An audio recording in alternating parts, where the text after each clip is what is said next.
in regards to warehousing, my question to you is, the warehouses are here, regardless if you like them or not. According to the original city plan, where I live in Edgemont was where the warehouses were originally supposed to be. Mm-hmm. Next to the interstate, next to the airport, the airbase, whatever the deal is, basic logistics. Right. But the problem we're having, the warehouses are here. The problem that we're having is we have trucks running all over the city and all these other things of that nature. If you are the District 3 council member, and I remember doing, we could control the traffic, we're going to do this, we're going to do that. As we see, that is not happening. Mm-hmm. We do not have any truck stops. We do not have any infrastructure to support the warehouses. What is your mantra or your idea to make this warehouse city successful? I mean, if we don't have the infrastructure, we're just adding more problems on top of problems. We're putting the cart before the horse. Well, there's so many things that you can do, like, for instance, there's a development impact fee that is associated with warehousing and large projects like that. That's a one-time fee. And once that money runs out, then the responsibility to fix the streets goes to the city and you as a citizen. Let's say, hypothetically speaking, I was just spitballing out there and say, let's not make that a one-time fee. Let's make that, let's take what we normally would charge and make that an annual fee, but it doesn't end. Not that much all at once, but we stretch it out. So because when you build a warehouse, when you build something like that, we also create truck routes. Mm-hmm. And those trucks are traveling on those streets, and they're traveling on those streets every day. Once those impact fees end, the trucks don't stop. And so now we're looking at the city to pay for the upkeep, the repair, the infrastructure of the streets, stuff like that. But as a commissioner, I can say, hey, let's change that, and so that as long as these places are operational, and as long as these trucks are moving, then there should be a fee associated with it, so the city doesn't always incorporate those fees.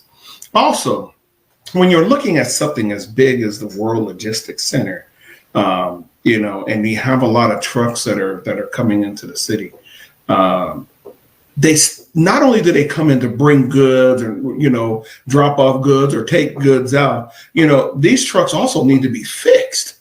They need to be fixed. They need to park somewhere. And we have so much land. I can tell you this: truck parking, for one, is a problem within the city, throughout the city. Right. Because we really don't have a designated place for them to go. So people that are private owners, they may park on the street, they may park, in neighborhoods, and just flat out, those streets are not built to handle that weight. And because it's not a truck route, then the city has to incorporate to fix those. That takes me into code enforcement and all kinds of stuff, that we have to have some accountability and someone to say, hey, this shouldn't be here. But as we grow as a city, we got to keep this in mind because, like you said, they're here. It's not that anybody's going to come in at this point and say, make these things disappear. That's not going to happen. But Moreno Valley being the somewhere in the 20s to 30 largest city in California, we're still growing. We can't grow by reaction. We got to be proactive, and we have to be able to look at the future. We probably need to look at the larger cities and that are very successful with this and say, we need to designate a place. We need to go out, maybe way out by Theodore or something like that, and say, hey, we need to get these trucks out from the inner city of Moreno Valley and out that way if they're going to be here. It's like I said, they're here. Right. And I don't want the trucks on Day Street. I don't want them on Cactus. I don't want them on any of our streets within the city. We want to put them out. And also, we need to have the structure and the services to support them as well. Because once a truck drops off his goods, that sort of thing, now he's got to turn around and go back out and get his truck fixed. Now that's even more truck traffic. So we want to be able to be proactive so that we can support what we already have here. We want to be able, and again, also, we have to be environmentally, sound as well, and stay up on what is the latest laws when you talk about the emissions for trucks.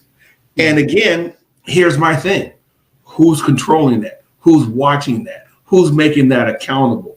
You would be amazed at how stringent it is for the accountability for a truck and the emissions. A lot of trucks have the emissions as low as the equivalent of maybe 4 cars.